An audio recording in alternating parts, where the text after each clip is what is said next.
আসসালামু আলাইকুম বন্ধুরা, আপনাদের যাদের দাড়ির সমস্যা, যাদের দাড়ি উঠতেছে না, দাড়ি আপনার স্কিনে আপনার দাড়ি হচ্ছে না, বিভিন্ন জায়গায় দাড়ি আছে, বিভিন্ন জায়গায় দাড়ি নাই, যারা এই পেরেশানিতে আছেন, যারা দাড়ি আপনার স্কিনে ফুল স্কিনে দাড়ি গজানোর জন্য খুব চিন্তিত আছেন, তারা এই জিনিসটা ব্যবহার করতে পারেন। এটা হলো ব্যাড অয়েল। এই ব্যাড অয়েলটা খুব ভালো একটা অয়েল। এটা আপনার যেখানে দাড়ি হচ্ছে না সেই জায়গাটাতে আপনি আঙ্গুলে নিয়ে, এটা ড্রপ সিস্টেম, আপনি করে আনবক্সিং করে দেখাচ্ছি। সেটা নিয়ে আপনারা আস্তে আস্তে করে প্রতিদিন রাত্রে এবং কি দিনে সকালবেলা আপনি ব্যবহার করবেন। এটা ব্যবহার করলে অনেক ভালো একটা উপকার পাবেন, এবং কি এটা হলো হরমোন গ্রোথ।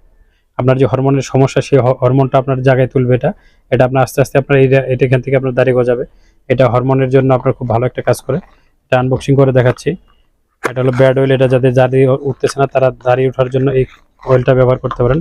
এই ব্যাড অয়েলটা, এই দেখেন ব্যাড অয়েলটা, এই যে ব্যাড অয়েল ড্রপের মাধ্যমে এটা ব্যাড অয়েলটা নেবেন। এই যে আপনি স্কিনে লাগাবেন, লাগানোর পর এভাবে মেসেজ করবেন।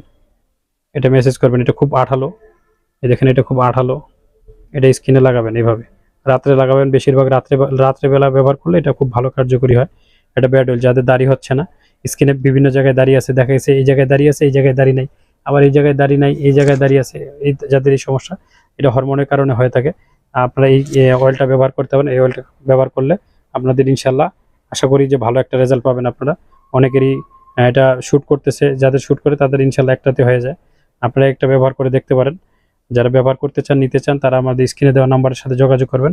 এটা ব্যাড অয়েল। ব্যাড অয়েল এটা আপনারা ব্যবহার করতে পারেন। আইচ অ্যান্ড বিউটির ব্যাড অয়েলটা আপনি নিতে চাইলে স্ক্রিনে নাম্বার দেওয়া নাম্বারে আপনারা যোগাযোগ করুন। বিস্তারিত জানতে স্ক্রিনে দেওয়া নাম্বারের সাথে আপনারা যোগাযোগ করবেন। আসসালামু আলাইকুম রহমতুল্লাহ।